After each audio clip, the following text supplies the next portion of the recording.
এক ধনী ব্যক্তি তার বাড়ির সামনে ঠান্ডায় কাঁপতে থাকা এক বৃদ্ধকে দেখতে পেলেন। ধনী ব্যক্তিটি নিচে নেমে বৃদ্ধকে জিজ্ঞেস করলেন, এত ঠান্ডায় আপনি বাহিরে আছেন কেন? আপনার গায়ে শীতের পোশাক কোথায়? বৃদ্ধ জবাব দিলেন, আমি গরিব, অসহায়, আমার কোনো গরম কাপড় নেই, কিন্তু এতেই আমি নিজেকে মানিয়ে নিয়েছি। ধনী ব্যক্তিটি অবাক হয়ে বললেন, আপনি একটু অপেক্ষা করুন, আমি আপনার জন্য গরম কাপড় নিয়ে আসছি।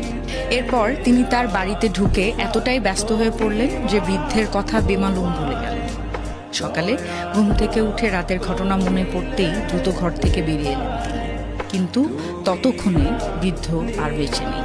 ঠান্ডায় জমে গিয়ে রাতেই মারা যান তিনি। ধনী ব্যক্তিটি খেয়াল করলেন বৃদ্ধের মরদেহের পাশে একটি চিরকুট পড়ে আছে, যাতে লেখা ছিল, যখন আমার কোনো উষ্ণ কাপড় ছিল না তখন আমি মানিয়ে নিয়েছিলাম, কিন্তু আপনি যখন আমাকে সাহায্য করার প্রতিশ্রুতি দিলেন ঠিক তখনই সেই আশায় অপেক্ষা করতে করতে আমি ঠান্ডার সাথে লড়াই করার ক্ষমতা হারিয়ে ফেললাম। এখন এই ঘটনা থেকে আমাদের সকলের জন্য শিক্ষা হলো, মিথ্যা প্রতিশ্রুতি মানুষের হৃদয়কে রক্তাক্ত করে ফেলে, মনোবল ধ্বংস করে দেয়। তাই কাউকে প্রতিশ্রুতি দেওয়ার আগে ভালোভাবে চিন্তা করুন আপনি সেটা রক্ষা করতে পারবেন কিনা।